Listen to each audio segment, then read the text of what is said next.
Bonjour à tous, merci encore de votre fidélité. Je suis très heureux de vous retrouver pour ce tout nouveau numéro de School TV Le Mag, 30 minutes sur la scolarité de vos enfants, avec bien évidemment la sévillante Alix Nguyen. Salut Alix. Salut Patrice. Je suis très heureux de te retrouver. Merci de m'avoir remplacé pendant ces 2 petites semaines qui t'ont peut-être paru un peu longues.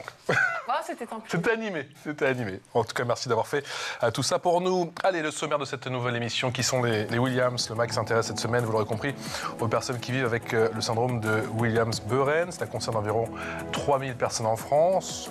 On dit 300 000 dans le monde. Comment se manifeste cette maladie? Quelles sont ses caractéristiques?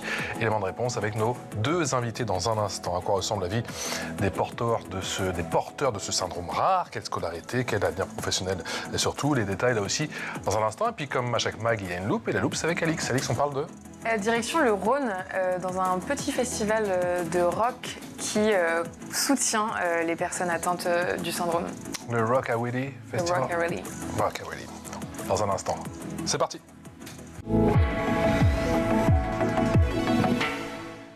Bonjour Isabelle Gutiérrez. Bonjour. J'ai bien prononcé? Très bien. Petite consonance sud-américaine. Exactement, chilienne même. Chilienne, Gutiérrez. Déléguée générale de l'association autour des Williams depuis combien de temps? Depuis 7 ans. Depuis 7 ans. L'association est née quand? En 2003. En 2003, on en parle évidemment dans un instant. Bonjour Dimitri Rabian. J'ai du mal à articuler aujourd'hui, mais ça va venir, ça va arriver. Parfait. Bonjour. Dimitri, bonjour. Bonjour. Vous êtes le papa d'Olivia? Oui, 3 ans. Qui a 3 ans? Qui est porteuse du syndrome de Williams-Beuren. Que vous avez diagnostiqué quand? Elle avait 1 an.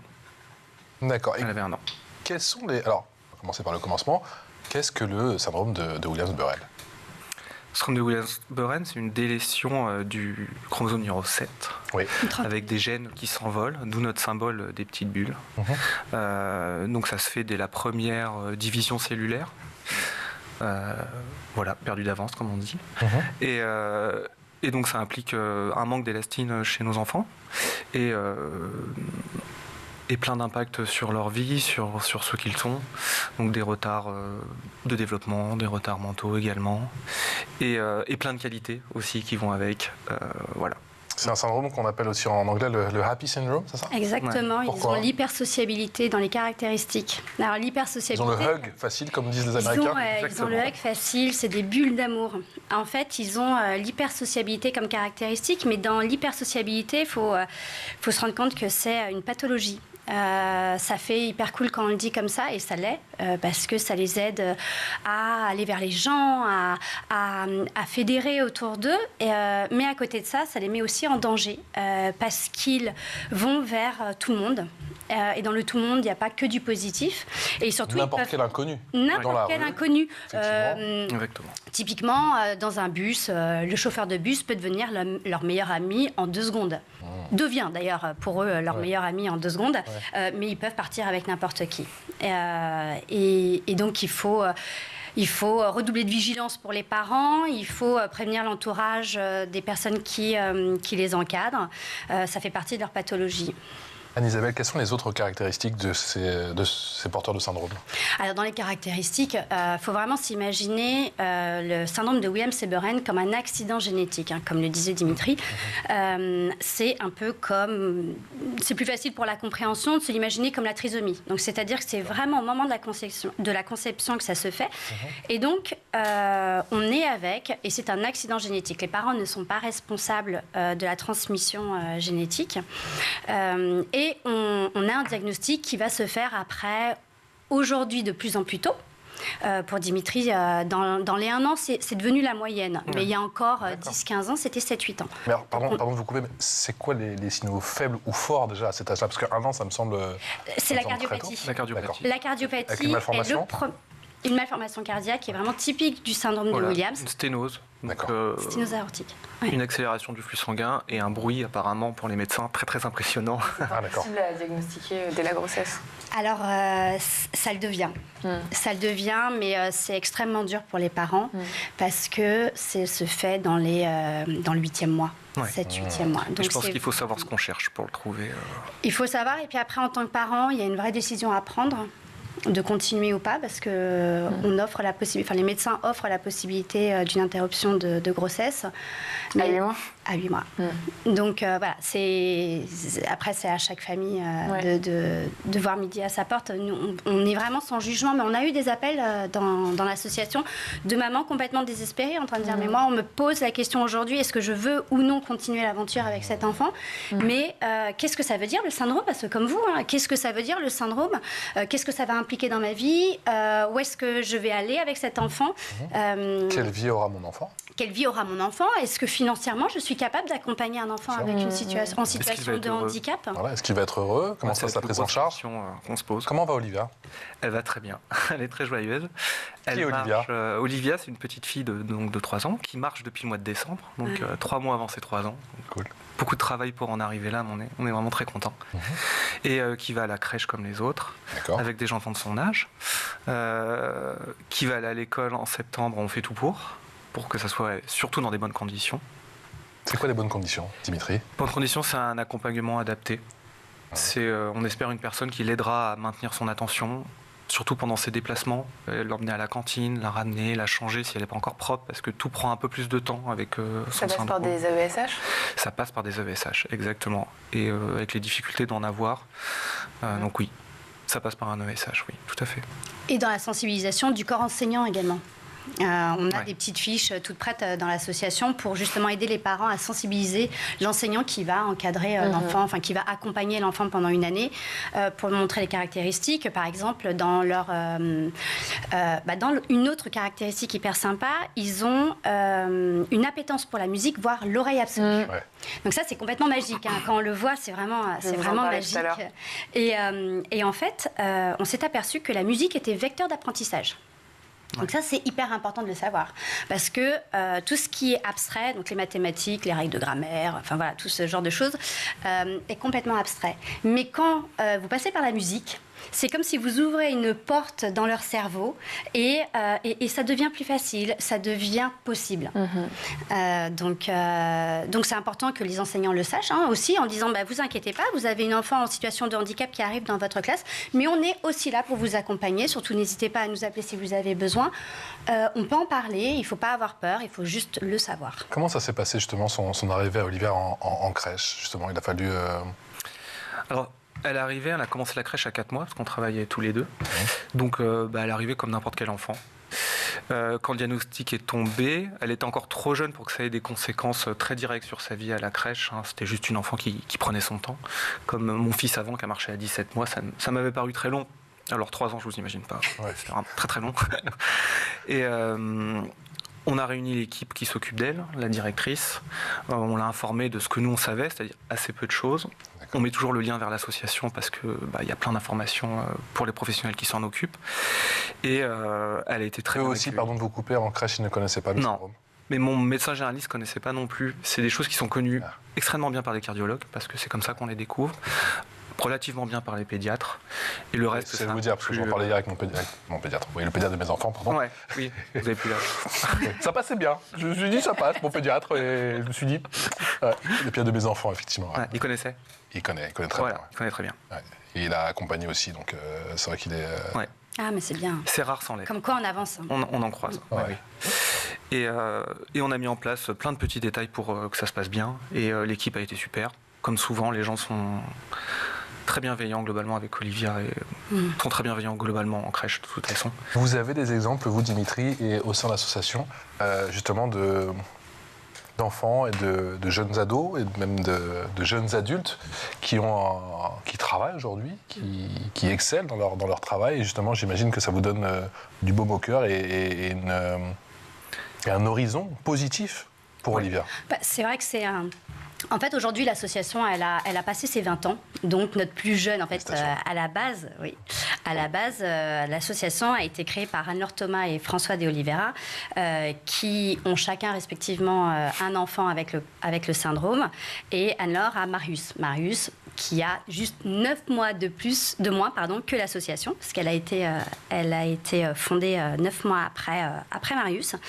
Et donc, Marius et Thomas, qui sont 2 jeunes de l'asso, aujourd'hui, sont justement dans cette situation de recherche d'emploi. Donc, Marius a signé cette semaine son premier contrat en ESAT. Donc, c'est hyper important pour nous, les ESAT. On travaille beaucoup avec eux. Et donc, l'idée, c'est vraiment d'accompagner les familles, dès le plus jeune âge, vers toute la scolarité, qui va être différente en fonction des enfants, parce que même s'ils ont tous le syndrome de Williams, ils sont tous différents. Et donc, on va les accompagner tout au long de cette vie scolaire, d'apprentissage, en classe Ulysse pour certains, en IME pour d'autres. Enfin, voilà, chacun son parcours, pour arriver à une vie la plus autonome possible, qui veut dire s'épanouir dans le travail, qui veut dire avoir, alors peut-être son appartement, ça arrive pour certains, en foyer de vie, une autonomie, voilà, une vie la plus, entre guillemets, normale ou ordinaire possible. Anne-Isabelle, je reprends, c'est un parcours pas classique, mais c'est le parcours assez courant, au final, ce que vous venez de me décrire, c'est-à-dire crèche, école, IME, Ulysse, IME. Ça dépend des gens, ça dépend des enfants. Ça dépend des... Voilà. Ce qu'a dit Anne-Isabelle, qui est vraiment important, c'est qu'ils ont beau tous avoir le syndrome, ils sont vraiment différents. Ouais. Et donc, il y en a qui vont aller en Ulysse, il y en a qui seront plus à l'aise en IEM, il y en a qui seront à l'aise le plus longtemps possible dans une classe classique. D'accord. Je pense qu'on voit un peu de tout. Hein. On voit de tout, on voit de la SECPA, on voit... voilà, on a vraiment tous les types, et c'est en ça où c'est diversifié chez nous. Ils sont vraiment tous différents. La déficience intellectuelle, elle est légère à modérée. Ce qui veut dire que pour certains, elle sera légère. Et donc, il existe... On a cette chance quand même en France d'avoir un panel de possibilités pour que l'enfant puisse s'épanouir tout au long de sa vie d'enfant, d'ado et d'adulte, quand elle tombe sur aussi les bonnes personnes, les bonnes volontés, parce que c'est pas facile tous les jours. Il y a des fois, il y a les railleries, il y a les... des fois, il faut ouvrir les portes. Préjugés. Il faut y aller franchement, mais nos plus grands ambassadeurs sont nos jeunes. Parce que comme ils ont cette hyper-sociabilité, ils vont parler avec vous. Alors l'hyper-sociabilité, il faut se l'imaginer comme quelqu'un qui vient vers vous et qui, d'un coup, rentre dans votre zone de confort. Vous savez, là, le petit ne t'approche pas trop de moi. Maître. Et en fait, pas du tout. Qu'on a en France et qu'il n'y a pas dans d'autres pays. Hein. Mais c'est vrai que nous, France, on l'a. Mais ça fait partie des codes sociaux. Ouais. Donc, ils arrivent, ils chamboulent tout ça, mais en fait, en 2 secondes, ils ont réussi à vous embarquer dans leur monde, et il faut le vivre. Ouais. Il faut le vivre, en fait, pour vraiment le comprendre. D'ailleurs, on vous invite au Week-end des familles qu'on organise en mai avec grand plaisir, parce qu'en fait... Vous avez déjà la date ? 18, 19 et 20 mai. C'est bien, ce sera mon anniversaire en plus, c'est parfait. On fera tout ça. On fera les bougies. Comment est-ce que le syndrome évolue au cours d'une vie ? Alors, le syndrome ne va pas vraiment évoluer en tant que tel. Il est là, il est posé, avec ses difficultés ou non. Ce qu'on peut faire, c'est, avec un suivi adapté, diminuer certains aspects. Et qu'est-ce qu'on peut diminuer, par exemple ? L'oralité, c'est un vrai souci dans nos jeunes. Donc, ils ont des grosses difficultés de déglution, de mettre des aliments durs, solides en bouche, par exemple. C'est très compliqué de les nourrir dans les premières années de vie. D'accord. Et ben ça se travaille avec un orthophoniste. On peut... les codes sociaux, comme je vous disais, pour les aider à une meilleure inclusion dans notre société également. Parce que quand c'est hyper mignon, quand on a une petite Olivia de 3 ans qui vous saute dans les bras, c'est hyper chouette. Quand c'est un jeune de 15 ans, ça ne fait pas le même effet. Ça prend une autre dimension. Ouais. Le regard de l'extérieur est différent. Et donc, il faut quand même qu'on prépare nos jeunes à ces situations en leur disant « Oui, je sais que ça va contre ta nature. Tu es formaté, ton cerveau est comme ça. Mais dans notre société, c'est pas bien compris. » Et ça, ils le comprennent ou ils le comprennent pas ? Ils finissent par le comprendre avec des éducateurs. Ils finissent par le comprendre. Mais tout ce qui est évident pour nous, l'est pas pour eux. Donc il faut expliquer des choses qu'on a du mal à expliquer parce que nous on le ressent. Ça fait pas sens pour eux, quoi. Voilà, et en même temps, ils ont raison. Pourquoi est-ce que je devrais diminuer cette bonne énergie que j'ai ? Bien sûr, cette énergie positive. Bref, j'ai le syndrome de Williams. Ça donne ça. Je mets mon pull. Ma sœur se moque de moi. Mon pull est à l'envers. Je le tourne. Je vais petit déjeuner. Ma soeur me donne un BN. Je la regarde. Elle me regarde. Ma mère lui dit. Tu sais bien qu'il mange que des princes. Elle sourit. Elle prend un prince. Je tends la main. Je renverse mon verre. Mon pull est trempé. Ma mère ne sourit plus. Je vais pas me changer. Je remets un pull. Mon pull est à l'envers. Plus tard, je suis dans la voiture. Ma mère met la musique. C'est Mathieu. Je reconnais. Je chante.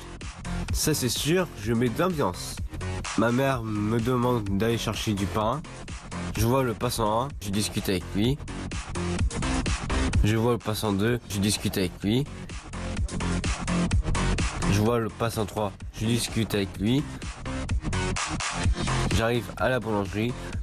Je prends un éclair parce que les éclairs au chocolat c'est trop bon. La boulangère me dit En vous remerciant. je comprends pas. Je mange l'éclair, je sors, je ne sais plus où je suis. Ma mère me voit au loin, elle me fait des grands signes, me demande où est le pain. J'y vais y retourner. Elle me dit On n'a plus le temps. Comment s'appelle votre fils? Alors ça, c'est Marius, et c'est pas mon fils, c'est le D'accord. fils d'Anne-Laure. Ah, c'est le fameux Marius. C'est le justement, fameux qui a fait- Marius. Magnifique Ouais, jeu ouais. d'acteur. Et oui, Exceptionnel. du coup, j'ai mordu, vous avez vu, j'ai plongé dedans. Comment vous avez eu l'idée justement de reprendre le Écoutez, concept, on a... cette fameuse série qui est bref.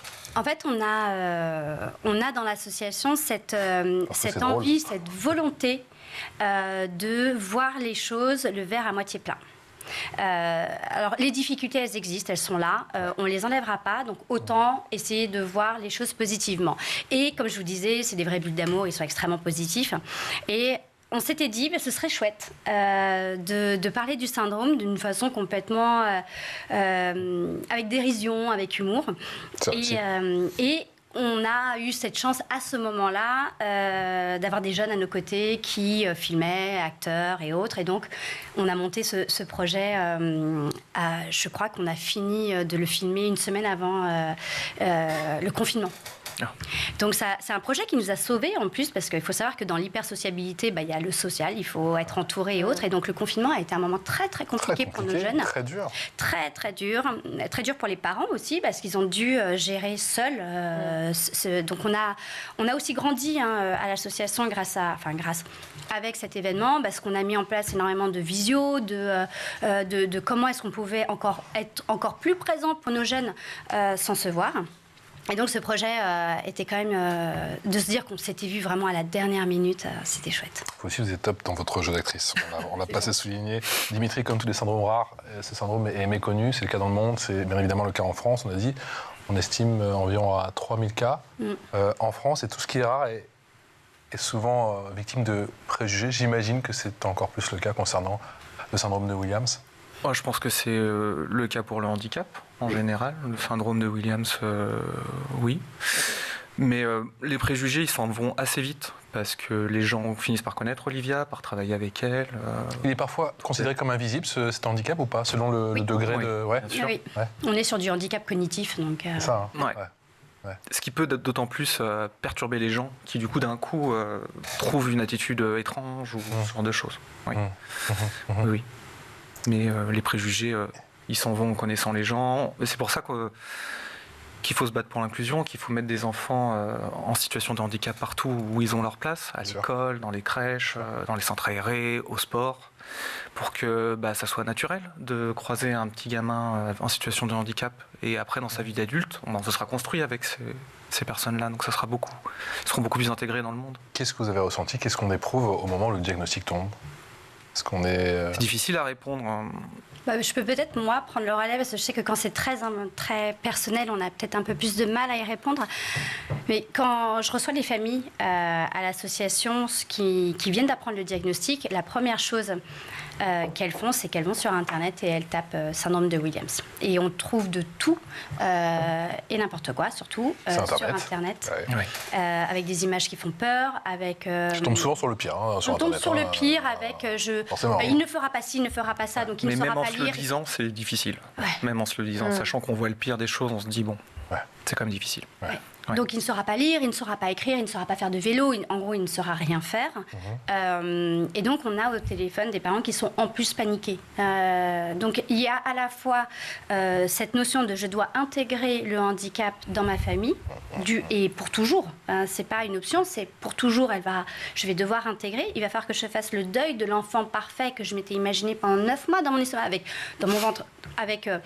les projets que j'avais imaginés, ça va très vite après, on s'imagine une vie pour notre enfant, et tout ça, il faut le repenser, il faut le revivre, il faut le reformater, et c'est en ça où ça devient un vrai objectif pour l'association, c'est de ne pas les laisser seuls avec leurs questions, qui sont multiples. Vraiment, j'ai de tout dans l'association, des familles qui vont me poser des questions très très précises sur le syndrome, vraiment qui veulent aller très loin dans le syndrome, et puis d'autres qui vont me dire mais moi je ne connais pas ce monde du handicap, on m'a parlé de la MDPH, on m'a parlé de la PCH, on m'a parlé de ci, on m'a parlé que des sigles. C'est un vrai monde, c'est un monde nouveau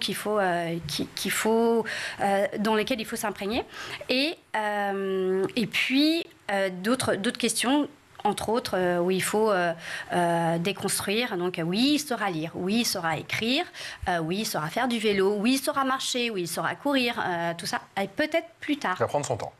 Exactement. Oui, il faut avoir du temps. Il va tout savoir faire, mais plus tard. C'est vraiment un deuil, tu l'as dit, un deuil de l'enfant parfait, c'est même un deuil de l'enfant normal. C'est pas l'enfant qu'on attendait, c'est pas l'enfant qu'on a attendu pendant 9 mois.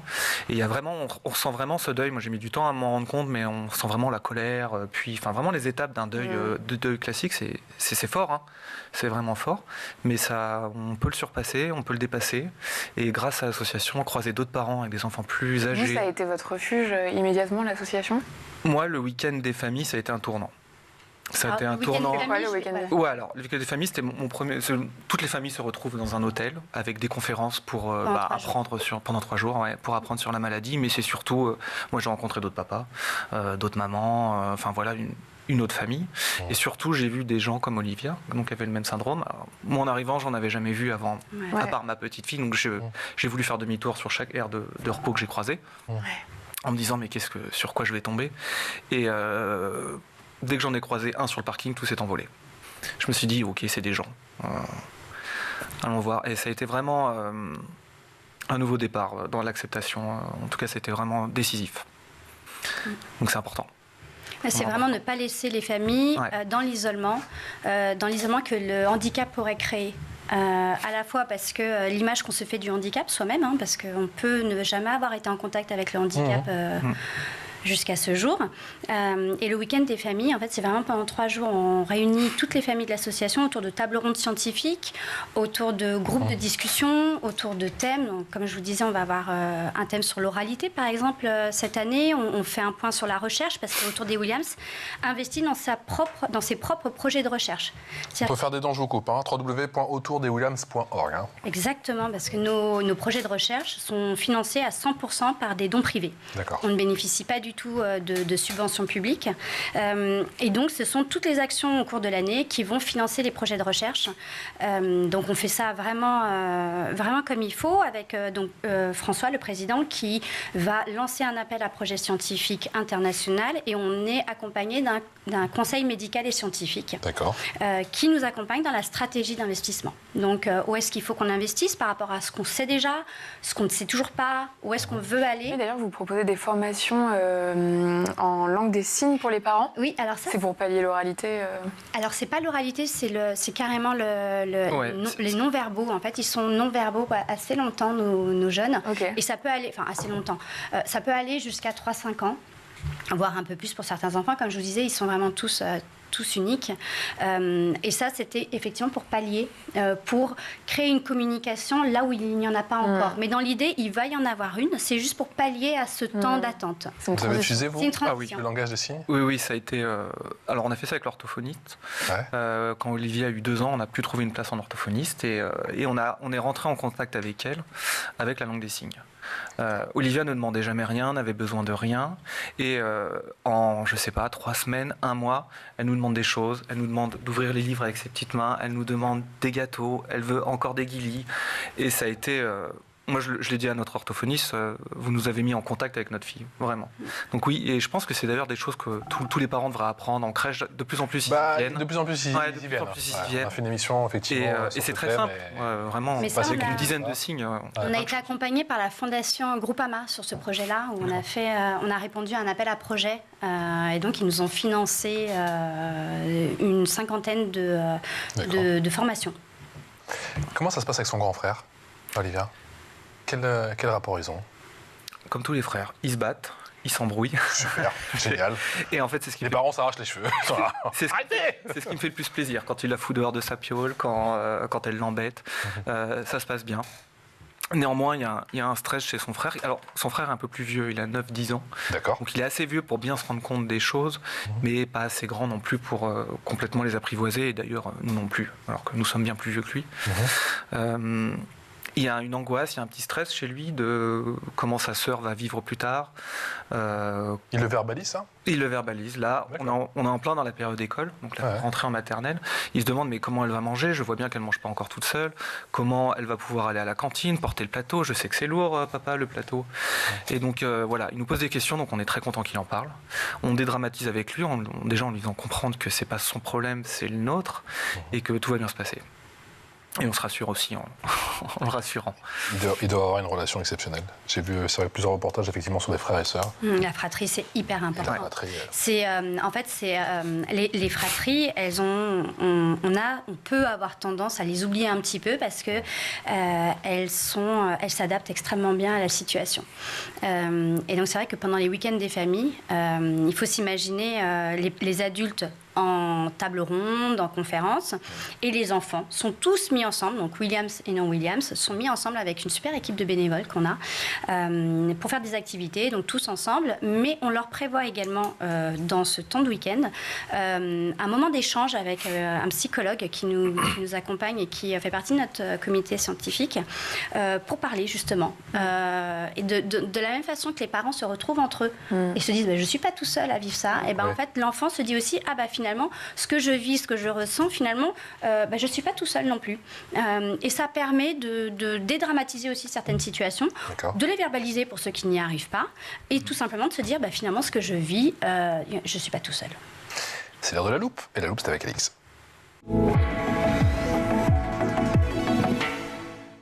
Alix, tu nous embarques aujourd'hui dans un festival qui soutient les personnes atteintes du syndrome de Williams. Ça se passe à Pusignan. Oui, c'est dans le Rhône. Dans le Rhône.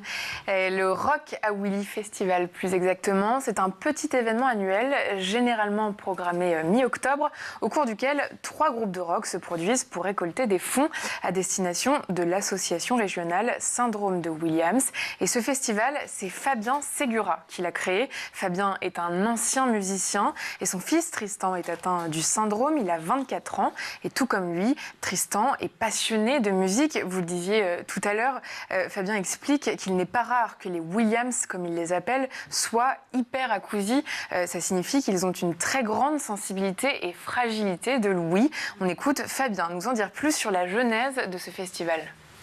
Je suis un ancien bassiste d'un groupe de rock lyonnais des années 90-2000. Donc en 2012, Tristan avait 12 ans. Je cherchais un moyen de participer activement à l'association du syndrome de Williams. Et donc, tout naturellement, j'ai pensé à l'idée d'organiser un concert parce que j'ai toujours beaucoup de connexions dans le milieu du rock'n'roll lyonnais.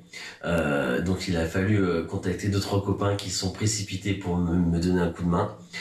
Du coup, depuis 2012, le Rock à Willy, ça fait des concerts qui sont très quali. On arrive à avoir un super rapport qualité-prix. À moyen terme, on aimerait développer ça, évidemment, parce que ça fait des bons concerts. Les enfants qui ont le syndrome de Williams adorent la musique. Ça permet de récolter des sous. J'ai envie de dire que c'est vraiment que du positif. C'est un cercle vertueux, le Rock à Willy. Et la 7e et dernière édition leur a permis de récolter une belle petite somme puisque Fabien a remis un chèque de 8 500 € à la présidente de l'antenne locale de l'association. Ce montant servira à financer un colloque réunissant des chercheurs et des experts du monde entier. Il aura lieu en juin à Genève.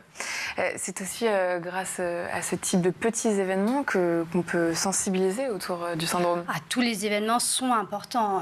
On invite, nous, nos familles, à participer à tous les événements locaux parce que c'est vraiment sur place, sur le terrain, qu'elles peuvent sensibiliser pour leur enfant. Donc combien de bénévoles au final sur tout le territoire? Alors nous, on est une association nationale, donc on rayonne sur l'ensemble du territoire, en Corse, sur certains pays francophones. D'accord. Et toutes les actions, en fait, on aime à dire qu'à partir du moment où on est adhérent, on devient aussi bénévole, parce qu'elles vont, à un moment donné, être amenées à organiser une course. L'enfant, on a beaucoup de jeunes de fratrie qui organisent des courses, des actions dans leur collège, dans leur lycée. Là, on a de tout, en fait. Et c'est toutes ces actions ponctuelles qui nous aident à sensibiliser le grand public, mais aussi le corps médical, au syndrome de Williams pour une meilleure inclusion de nos jeunes. Dimitri, qu'est-ce que vous attendez est-ce que vous attendez quelque chose de la recherche aujourd'hui? Bien sûr. C'est notre horizon, c'est un espoir. C'est peut-être un jour... pas un médicament, parce que c'est pas vraiment une maladie qu'on guérit, mais un produit qui peut les aider à vaincre leurs problèmes cognitifs. Oui, il y a des pistes très sérieuses d'ailleurs qu'on a vues.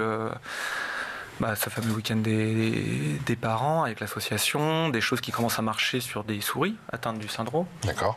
Donc il y a des choses qui sont possibles, oui, tout à fait. Des vrais motifs d'espoir? Oui. On est sur des projets avec des essais cliniques, donc on n'a jamais été aussi près, j'ai envie de vous dire, mais le temps de la recherche n'est pas le nôtre. Donc ce qui peut nous paraître là peut encore prendre beaucoup de temps et c'est extrêmement frustrant pour les familles qui se mobilisent au quotidien pour que les connaissances sur le syndrome avance et de ne pas avoir de résultats concrètement. Mais par exemple, dans les projets de recherche qu'on a financés, c'est comme ça qu'on a appris à vraiment comprendre ce qu'était l'hypersociabilité. Pourquoi est-ce qu'ils ont ce filtre positif sur la vie? Ça, c'est la science qui nous l'apporte. En fait, pour faire rapide, il vous faut 33 millisecondes pour détecter quand vous croisez quelqu'un dans la rue, pour vous faire une idée sur est-ce que cette personne est ou non de confiance. Donc nous, c'est ça. Est-ce que je vais lui demander mon chemin ou non? 33 millisecondes, blablabla. Pourquoi? Parce qu'en fait, on scanne toute la partie des yeux et puis on scanne toute la partie, donc on fait un petit comme ça, là, on scanne le visage. Et pour les Williams, ils font la même chose, 33 millisecondes, nanana, sauf qu'eux, ils scannent que la partie du haut. Et donc, en fait, ça retire énormément d'informations qui leur donnent ce filtre positif. Et donc, pour eux, à 99% du temps, les visages sont positifs. C'est un go, c'est un oui. C'est un oui, c'est un grand oui. C'est un grand oui. Donc, ça va jusqu'à un certain âge. Et après, effectivement, il faut arriver à faire passer le message que, bon, ça peut être mal perçu. Et même tout petit, c'est très dangereux. Dangereux même. Très dangereux pour eux. J'espère vous revoir très bientôt, très vite en tout cas, pour qu'on reparle bien sûr de votre association, qui est ô combien importante, de voir vos enfants, bien évidemment. Un grand merci à vous, Dimitri Rabian, donc papa de cette très, très jolie Olivia, qui a 3 ans, et Anne-Isabelle Gutiérrez, déléguée générale de l'association Autour des Williams. Je rappelle bien sûr que c'est le www.autourdeswilliams.org. Vous l'avez compris que c'est important de faire des dons pour mener encore ces recherches, encore et toujours. Et le célèbre week-end, c'est quand? Le 18, 19 mai et 20 mai. 18, 19 et 20 mai. J'ai menti, c'est le 30. C'est pas bien. Excellente journée. Et un grand merci, Alix. Merci. Salut. Merci.